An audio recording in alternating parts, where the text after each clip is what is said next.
All right, good morning once again, and it's time for the newspaper review. Let's see what the headlines are saying this morning. I'll definitely be doing the discussions with my beautiful colleagues right here. But first up, let me take you through the headlines. And we will start with the Nation newspaper, like we always start with the Nation. And it says here, Professor Naktawe is the right man for the job. We've always had these conversations, but we'll talk more about it, and that's what the Nation is saying. The next one we will move to is the leadership, and it has the same thing, but I'll just go straight to the top banner where it says 5 die in Adamawa flood. We get to talk about that later on, really a sad one. And then the top right says motorists raise alarm as FG abandons damaged Lagos Lotto Bridge. We get to talk about that on the show. And then we move to Nigerian News Direct. That's the next paper we're moving to. And it says, Nwankwo not defecting to APC will contest 2027 presidency. NNPP chieftain insists. So we get to talk about that. We've seen a lot of controversy with Nwankwo and his movement as well. We'll move to This Nigeria, where it says 21 trillion loan approval. Go softly on borrowing, experts tell National Assembly. We get to speak about borrowing as well. And then we'll move to the Abuja Inquirer, where it says 20 years after, Wike revisits sale of FG houses in Abuja. We get to talk about that later on. And then we move to the blueprints, and the blueprint says, quite a sad story, Nigeria boat mishap. Now 26 rescued, 13 bodies recovered as search for others continue. Quite a sad one on the blueprint this morning. And then next we will move to the Platform Times, where it says Ridge Nigeria security architecture, ex-police boss tells Tinubu. What it's just saying is that change the security architecture, and ex-police boss is telling Tinubu. We get to talk about that as the rising insecurity continues. So that's what the Platform Times is saying. And then we go to the Daily Trust, and here we'll be speaking about electricity, where it says electricity supply worsens despite high tariff. We've always been having these conversations on the show. How can we get more light even when people are ready to pay? And we'll move straight to the Daily Trust. Okay, we just did the Daily Trust. And then we'll move to The Guardian, where it says refineries, Ajokuta, still fail revival efforts despite 6.5 trillion spent in 10 years. Etoma will tell us a lot about that. And that's on the Guardian newspaper. And then we'll go to the Punch quickly. Let me get the Punch here. We'll go to the Punch quickly. And the Punch says, fuel wars Brews as Dangote presses Tinubu to ban imports. So that's what the front page of the Punch is saying this morning. And then of course we'll end with the Sports and Life. Quite great news. The Super Falcons land in Abuja today. They're bringing their cup, and it's time for victory, and we get to celebrate that as well. But I'm not doing this alone. My able-bodied colleagues are here, and we're going to be having these discussions together. Good morning once again. Yeah, good morning. Are we ready for the discussions? I think so. Okay, so we'll start with the Nation. You know, we've been having this conversation talking about Professor Naktawe. You know, we spoke about it the other day. He's the acting chairman for APC, and we're hearing that he's the right man for the job. That's what the Nation is saying. It sounds like what another politician said. Yes, he is the right man for the job. And he is actually a full-fledged APC chairman. He's not in an acting position. Yeah. Time will tell. Let's see how he puts the party together, you know, number one. And number two, how he delivers more wins for the APC. Mr. President said it's 23 and counting. Let's see if that counting will work under his watch. And several other little things. APC so far is a party that has the internal mechanism to solve problems faster and amicably than every other party that we've seen right now. Very true. Let's see if he will improve on that. So, somebody saying he's the right man for the job is because that person supports him being the chairman of the APC. But for action, time will tell.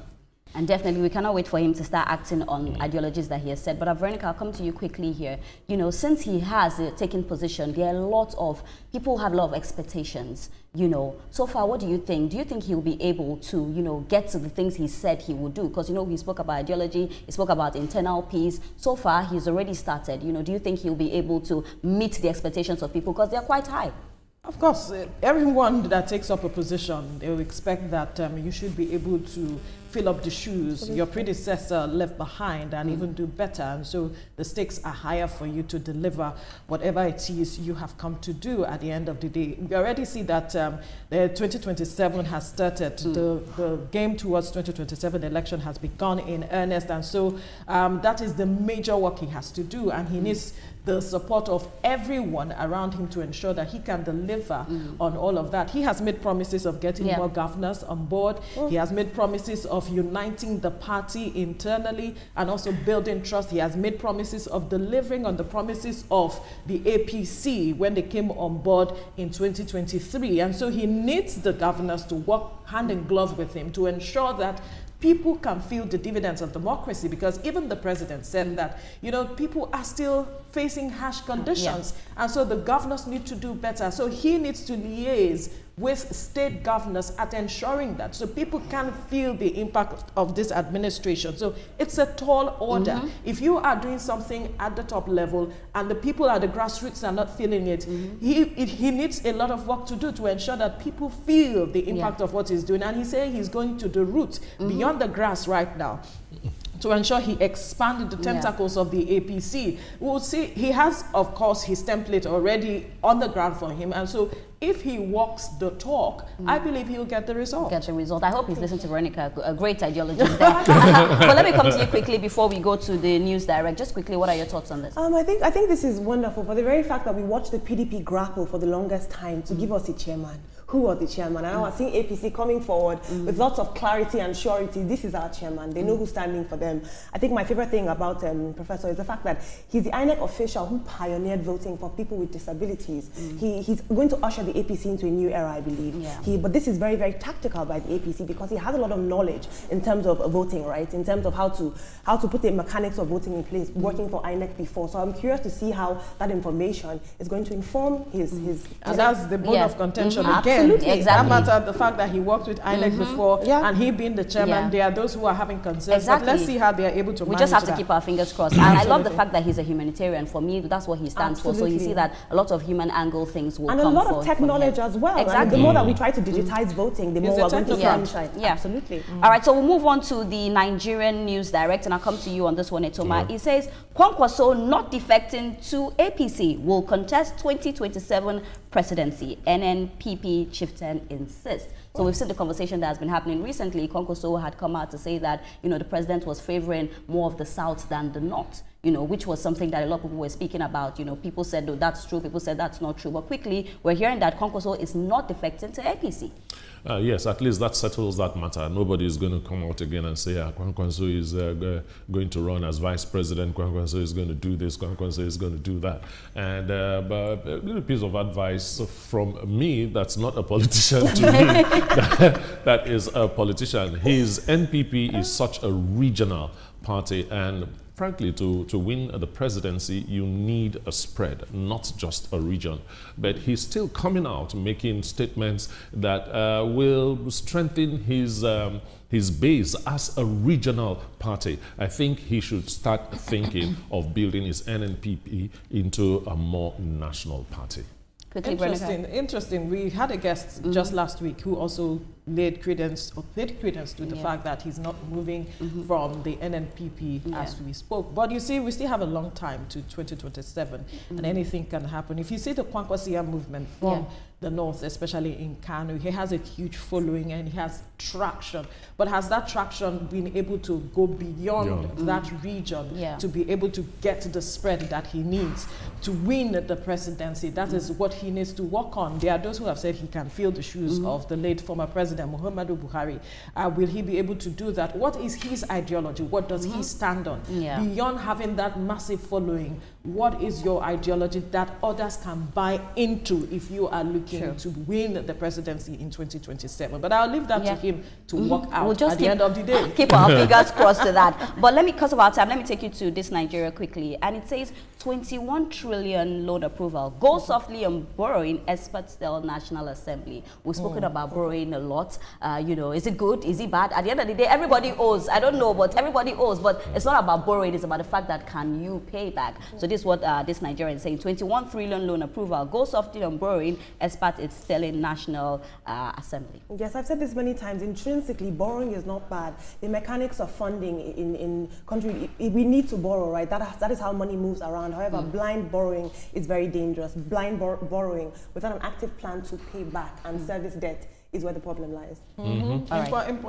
That's actually the major issue, because what we do with this monies we borrow, do we focus on infrastructure, or what are we doing at the end of the day to ensure that we are not just borrowing for paying debts and all of that, but that we are able to ensure that we have a structure in place. Every country borrows, whether we look, whichever way we look at it, but it has to do with something that they will be able to, you know, get back this money, recoup them, and then pay back. But then we are struggling because we are import dependent as it is. We do not produce, and so it is taking a toll on us, and so we need to do better, perhaps also cut the cost of governance. So that it doesn't come to like a round circle. You borrow, you pay, you borrow, you pay. But because of our time, quickly, Etoma, let me take you to the Abuja Inquirer. And it says 20 years after, Wike revisits sale of FG houses in Abuja. So we know the story. You know, in 2005, we know that houses were sold, and those houses were supposed to be used for residential purposes. And at the end of the day, we're seeing these houses used for commercial. And then Wike is saying that that was not it. That was not the agreement. Yes, if it is an agreement. Wike is big on that. He's big on agreement is agreement. However, you see, the Abuja master plan clearly says this part is for commercial purposes, this part is for residential. You know, it was all clearly planned out, and Wike is insisting that that should be what should be practiced, not because you own it, you can now convert it to a commercial place when the master plan doesn't say that. It is, I don't know how he does these things. Most of the things he puts his fingers to are the things that will generate a lot of discussion. But let's see how this goes.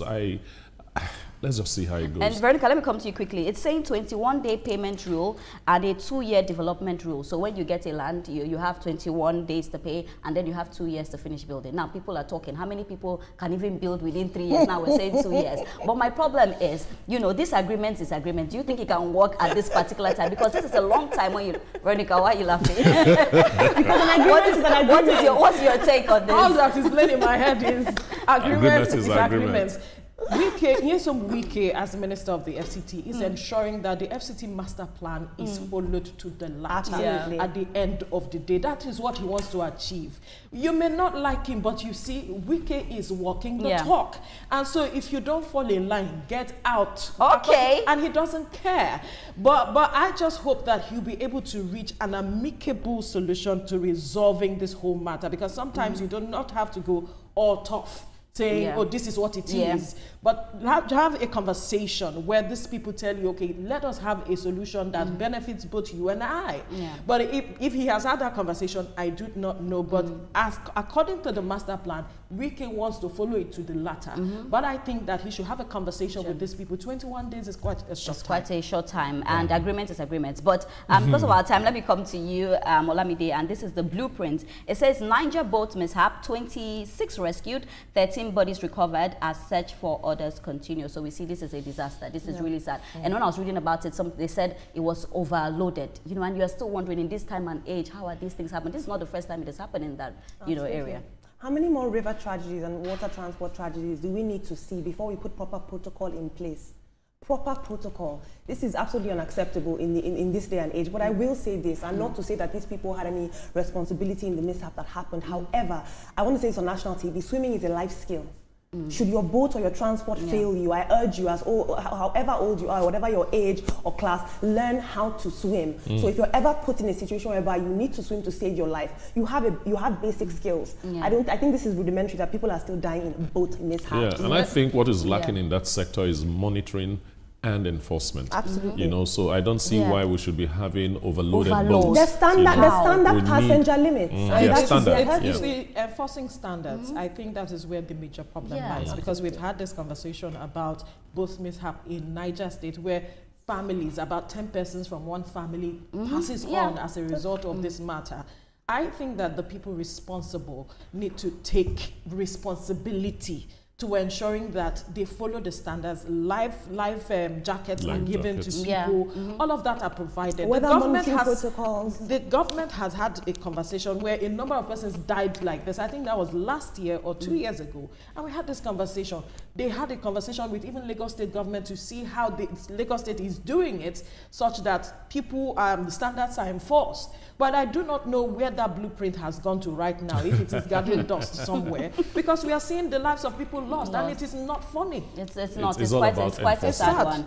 I'll come to you on the Platform Times, and it's talking about security, and it says basically change Nigeria's security architecture. Ex-police boss is telling Tinubu, and we're seeing that bandits slaughtered 38 hostages in Zamfara after 50 million ransom payment. And we've spoken about this, the fact that people still pay ransom. At the end of the day, you kill the person. Like, where is your empathy at the end of the day? So now the ex-police boss is telling Tinubu that you need to change this security system, basically. And I agree with him 150%. In fact, I would advise Mr. President, let's declare a state of emergency in Nigerian security. So that the federal government can put its resources in taking care of security, 70% as against 30% for other things. It's getting really embarrassing. You know, they are killing people as if it's for free, and it's annoying. And the lives of people is what we're talking about, because at this point, the matter of state policing for me is what we should be focusing on right now. State governments being able to deploy security apparatus at any point they want, and I think that they should be championing this, because these things are happening around them, and they are supposed to be the chief security officers of their state. What are you doing? All right, quickly, because of our time, Olamide, let's talk about electricity, and this is on the Daily Trust, and we're saying electricity supply worsens despite high tariffs. Quickly, we'll just delve on this. Absolutely. You guys know, and you've laughed at me on this table for this. I do not pay electricity bills. I don't pay electricity bills, and I wish you guys all the best. No, but you cannot just say that. How do you get lights then? Her family takes care of it. It's not because she's running away from it. She does not understand the things that Bank A is going through. I need to emphasize that. That's not fair. The things we are going through. But anyway, let me move to the Punch quickly. Our time is short. It says fuel war brews as Dangote presses Tinubu to ban imports. And a lot of people are saying that this is because Dangote just wants to be the main one. I don't know. A lot of people, it's not me that doesn't want a monopoly? Yes, what's your take on that? For a businessman, if he can create a monopoly, it will be good for him. You know, so he will push for things like that. He's just doing what a businessman should do. But I think was that right for Nigerians? The market should be open. Think so. The market should be open to competitors. You decide where you want to buy. Monopoly will not help us at the end of the day, from my perspective. Let's have other options. Yes. And when people always say he's a businessman, I say, yes, he's a great businessman, but what happens to Nigeria? You know, at the end of the day, it's not just about him and his business, it's about Nigeria as well. Because of our time, I'll bring you to the sporting life. We're still talking about our super ladies. Congratulations to you guys. You really made us proud. No, that sporting life is for everybody on the table. Because we're still celebrating. I'm still celebrating. The Super Falcons, they land in Abuja today. Olamide, how do you feel about this? I love our that. ladies. I love that so much, but like I said, I want to see policy and infrastructure in place that make sure that they go further than this. I don't just want us to celebrate it. I want us to put money into female sports funding. I want us to give our heroes and our champions the kind of lives they deserve here. Proper compensation for their work. It is not easy. Let's see their training conditions. Veronica? Let's pay their coaches more. Veronica, quickly. Yeah, I think I want to give kudos to their coach for ensuring that they won, and how he ensured that their spirit was lifted. He talked about mental resilience and all of it. I think he should be honored as well. The spirit of patriotism we see has been revived, especially with how the government is going about celebrating them. Kudos to the government as well. I think that we need to encourage younger ones to come in so that the ones that want to retire can retire. Etoma? I want to see the Super Falcons win the World Cup. Oh, Okay. And ambitious. But it's ambitious, but it's possible. Yeah. And for me, possible. I'm very excited for them. And I think at this point, we should just celebrate them and give them all their accolades. And not just them as well. The coach played a pivotal role. I think if it wasn't strict with them, we wouldn't have gotten this victory. So as we celebrate them, we should also celebrate the coach. And also to say to young people, there's a lot of money in sports. Veronica, I could have told you to play football, but it's fine. It's already late. But yeah. It's not late. Who says, I can't go back to, hey, you don't know my history. Okay. You do not know my history. Or maybe a Toma. Me, football. Let's leave it there. Come on. All right. So that's what we have this morning on the newspaper review. But after a break, we will dive into